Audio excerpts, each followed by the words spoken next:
Terre des érudits. Terre des érudits. Le podcast de l'Institut français en Haïti.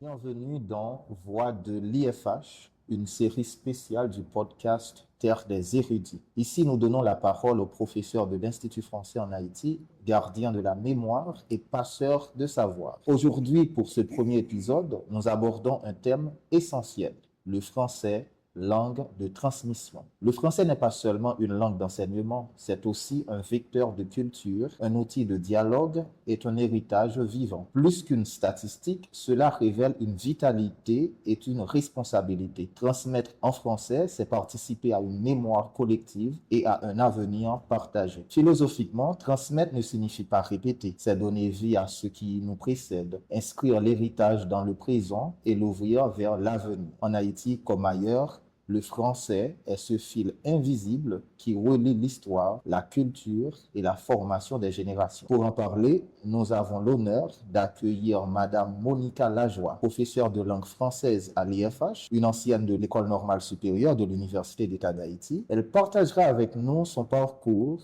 ses pratiques pédagogiques et sa vision du rôle du français dans la formation des étudiants et dans la société haïtienne. Terre des érudits. Terre des érudits. Le podcast de l'Institut français en Haïti. Entrons ensemble dans cette conversation à la croisée de la pédagogie et de la culture. Madame Lajoie, pourriez-vous nous raconter votre parcours académique et professionnel et ce qui vous a conduit à choisir l'enseignement du français à l'Institut français en Haïti? Merci, c'est pour moi aussi un honneur de participer à cet épisode. Voilà, bon, moi je suis Monica Lajoie, j'ai étudié les lettres modernes à l'école normale, promotion 94-97. Ensuite, l'école, j'ai travaillé un peu à l'école normale en tant que secrétaire et assistante administrative. Ensuite, étant donné qu'on donnait des cours, c'est-à-dire des formations continues en FLE, français langue étrangère, et il y avait d'autres formations aussi à l'époque en physique, en mathématiques, géographie. Donc, moi, j'en ai profité pour m'inscrire aussi, c'est-à-dire en licence. J'ai fait une licence avec l'UAG, Université des Antilles et de la Guyane. Maintenant, je crois que c'est Université des Antilles, c'est UA. Il y avait aussi des formations avec l'Université de Rouen. Donc, j'étais un peu à cheval entre ces deux universités-là, UAG et Université de Rouen. Donc, j'ai fait la licence avec l'UAG, ensuite une maîtrise avec Rouen. Mais c'était des formations à distance parce qu'à l'époque, c'était des formations continues. Donc, les professeurs rentraient en Haïti et dispensaient des cours. Et puis après, nous, on préparait les examens. Ensuite, j'ai continué avec l'UAG pour le DEA parce qu'à l'époque, il n'y avait pas encore le master. Donc, j'ai fait le DEA avec l'UAG, mais je n'ai pas soutenu la même année. Donc, je n'ai pas eu le temps de terminer mon mémoire. Donc, j'ai dû continuer de l'année d'après, en 2006. J'ai présenté mon Master 2 parce qu'à l'époque, on était à cheval entre le DEA et le Master. Donc, voilà. Donc, j'ai eu mon Master 2 en 2006 avec l'Université des Antilles. Et puis, après, j'ai continué à travailler à l'ENS, mais je suis une grande timide, donc je n'ai jamais pu me lancer tout de suite après ces formations-là. Parce que je ne sais pas si c'est dû aux professeurs qu'on a eus à l'école normale.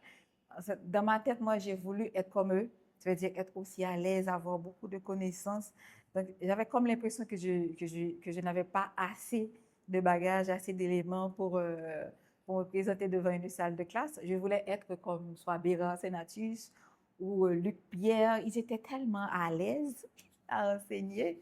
Donc, moi, je voulais être comme eux. Bon, on a eu beaucoup d'autres professeurs aussi qui écrivent maintenant comme Trouillot, Marc Xavier, Google. Donc, c'était des professeurs qui étaient comme des modèles pour nous, pour moi. Et quoi encore? Qu'est-ce que je pourrais dire? Mais j'ai commencé à enseigner à l'Institut français. Là, c'est parce que pendant que je lisais le journal, et puis j'ai vu que l'Institut recherchait des professeurs de français. Et puis je me suis dit, mais pourquoi ne pas me lancer? Et puis j'ai envoyé mon CV. Donc, j'ai reçu un appel pour l'entretien. Ensuite, je devais faire un stage. J'ai fait le stage. Et puis après, voilà, j'ai commencé à enseigner. Donc, j'ai comme l'impression que je suis un petit peu longue. Oh non, non, ça va, hein. Mais de toute manière, qu'est-ce qui vous a donné envie de devenir professeur de français, notamment à l'IFH? Oui, bon, ben, comment je pourrais dire ça? Et bon, c'est parce que après, parce que là, j'ai fait mon master en 2006. Imagine-toi, j'ai commencé à enseigner en 2015.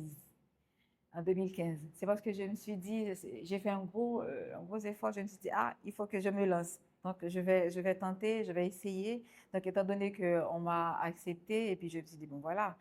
Et puis après, j'ai vu que pas que c'était facile, mais le rapport que j'avais avec certains étudiants, ça m'a beaucoup motivée. Et puis, je me suis dit, bon, c'est intéressant. C'est parce que je me rappelle une fois, un professeur devait partir à l'étranger où il était empêché. Donc, il avait écrit ça sur le groupe WhatsApp et puis je lui ai dit oui, je pourrais le remplacer et que cela me convenait. OK, donc, alors, le jour où je remplaçais le professeur, en fait, moi, je ne sais pas, j'étais un petit peu naturelle parce que tu sais, quand on enseigne, il faut des fois essayer de faire du théâtre. Donc, c'est- après, c'est parce que, comment te dire, c'est que les étudiants, ils aiment que ça ait beaucoup de rapport avec leur réalité, avec leur vécu. Si c'est quelque chose en fait, ils ne se retrouvent pas là-dedans, donc ça va être un petit peu difficile pour eux de se lancer, de parler. Donc, c'est parce que à l'époque, la leçon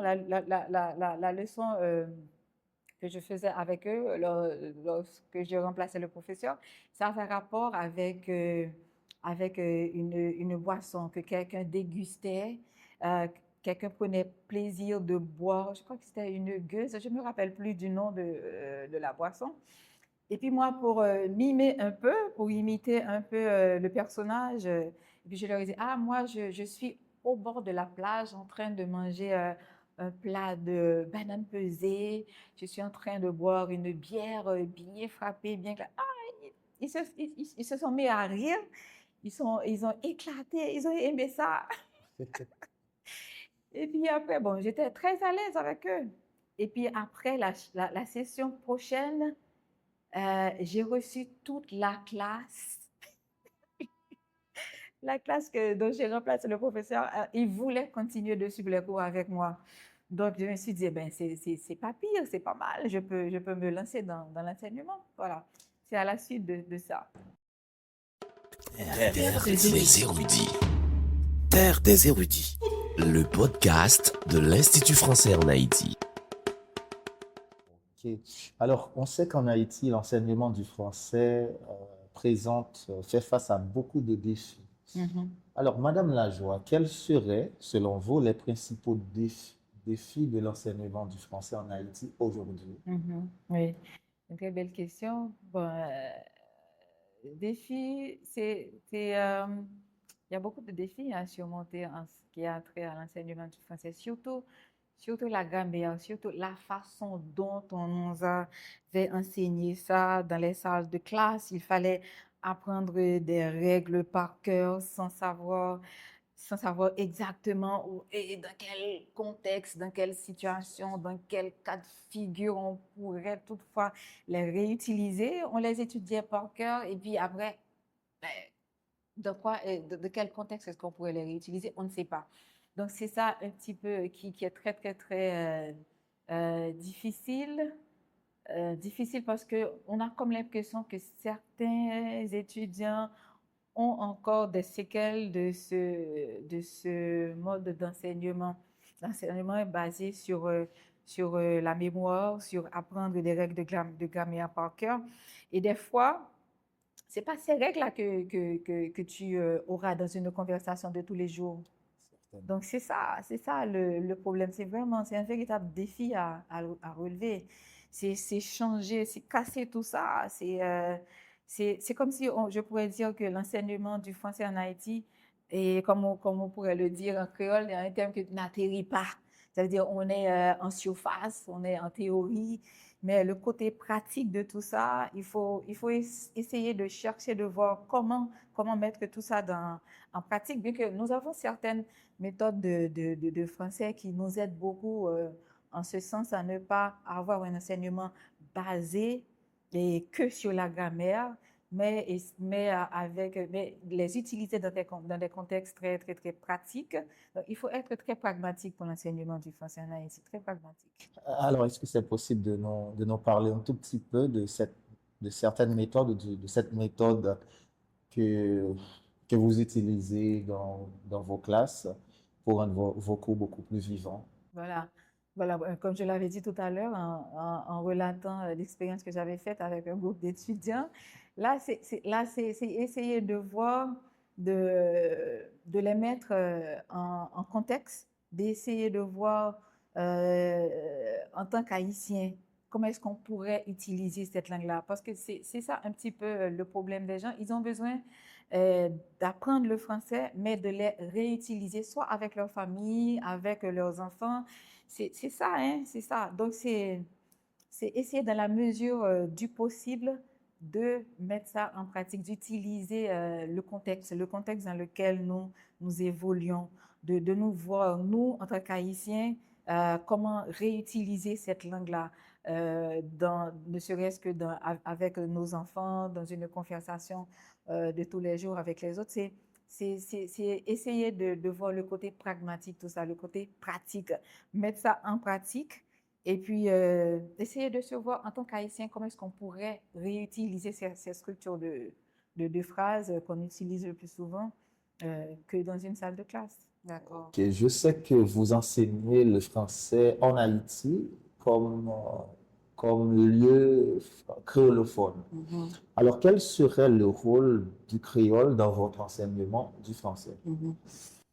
Très bien. Donc, je peux dire que le créole joue un rôle assez important parce que les apprenants que nous recevons, c'est exactement ça. C'est des apprenants qui utilisent le créole beaucoup dans leur environnement. Donc, certaines fois, il y a des notions, on se trouve dans des situations embarrassantes, on se demande qu'est-ce qu'il faut faire. Donc, on est bien obligé, certaines fois, d'expliquer certaines notions en créole pour les aider à comprendre. D'ailleurs, on nous demande ça. Et on nous avait demandé aussi d'utiliser le créole si toutefois ça arrive, si les apprenants n'arrivent pas à comprendre certaines notions, donc d'avoir recours à l'utilisation de la langue créole.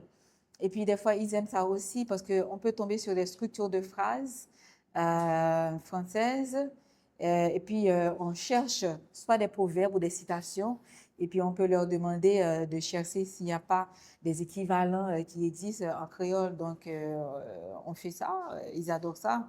Et puis voilà, donc le créole est très important aussi dans l'enseignement du français. Ça peut aider énormément. Oui, évidemment, cela peut aider. Terre des érudits. Terre des érudits. Le podcast de l'Institut français en Haïti. Madame Lajoie, vous avez évoqué les défis et les méthodes que vous mobilisez pour motiver vos étudiants. Pour donner à nos auditeurs un aperçu concret de votre pratique, nous vous demandons maintenant de partager avec nous une capsule pédagogique, un moment court, inspirant, où vous partagez un outil ou une activité que vous utilisez en salle de classe. Oui, donc co-capsule. Donc, on peut des fois utiliser ou organiser des ateliers d'écriture, par exemple, parce que vous savez que nous utilisons les 4 compétences de la langue pour l'enseignement du français.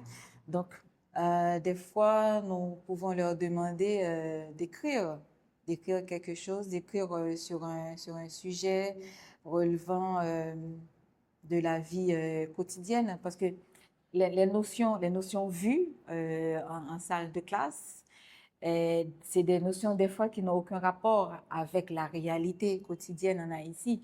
Mais pour essayer de systématiser ça, on peut leur demander après, en fin de cours, d'écrire quelque chose ayant trait à leur vécu, à la réalité haïtienne. Ça peut être à l'écrit, ça peut être aussi à l'oral, de raconter un fait vécu, une expérience. Donc voilà, c'est ce qu'on fait d'habitude. Oui, merci. Bon, maintenant, on sait que le français pourrait être au-delà de la salle de classe. Le français peut porter une dimension culturelle et mémorielle. Alors, quel rôle le français joue-t-il dans la transmission culturelle en Haïti, selon vous, Madame Bonjour?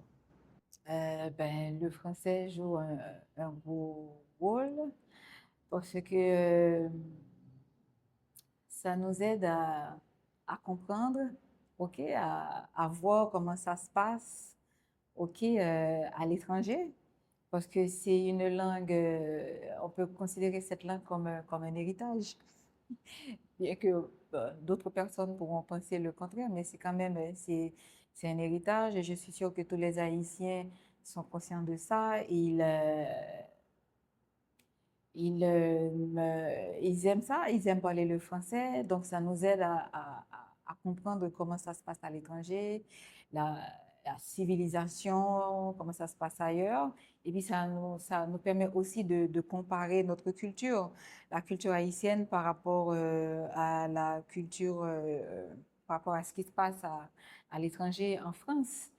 Euh, Parce que là, moi, j'aime lire aussi. Des fois, je pousse les étudiants, les apprenants à lire parce qu'il y a certains, dans certaines unités, dans certains chapitres d'enseignement, il y a toujours un extrait d'un roman, un extrait d'un auteur français. Donc, ça nous aide beaucoup à comparer comment est-ce que les Français, comment est-ce qu'ils vivent, comment ils vivent leur réalité. Et puis, ça nous aide aussi à comparer notre propre réalité.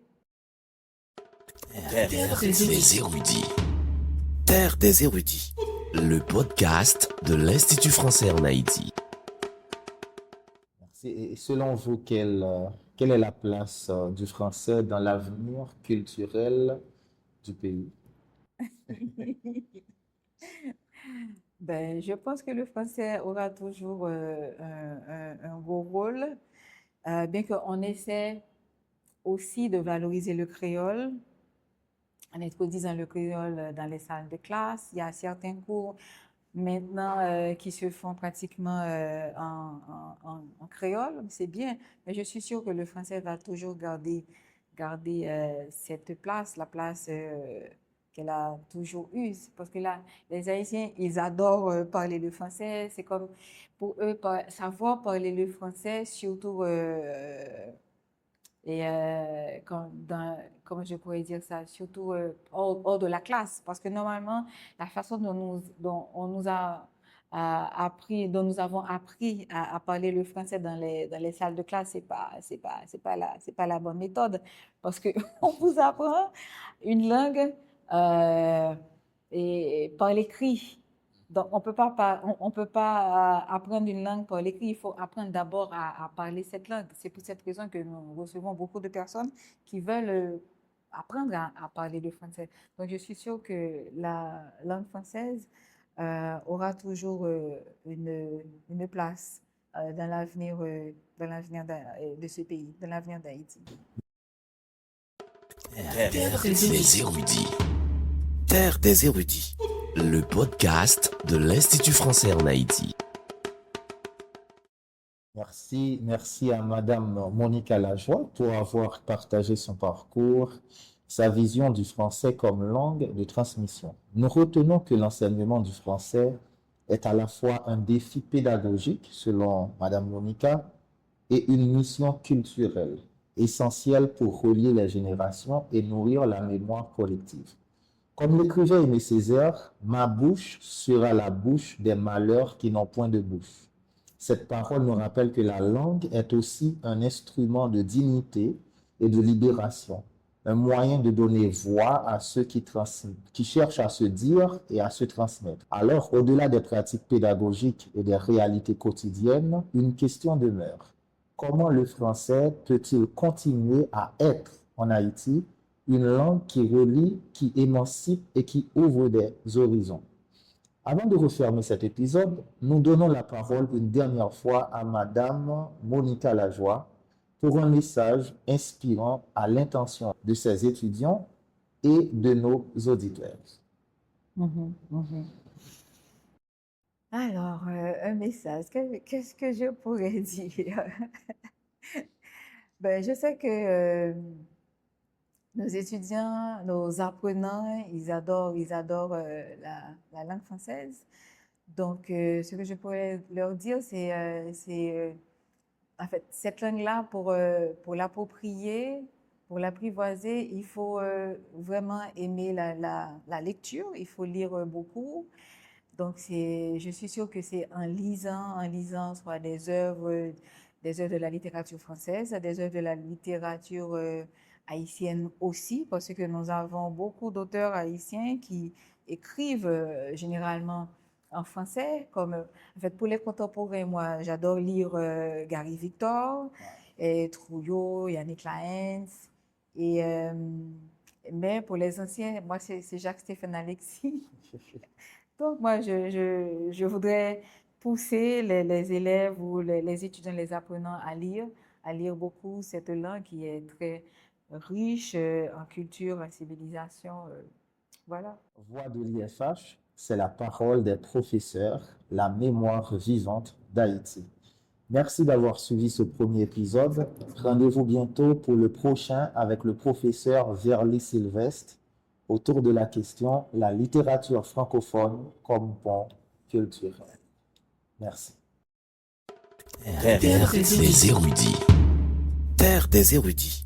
Le podcast de l'Institut français en Haïti.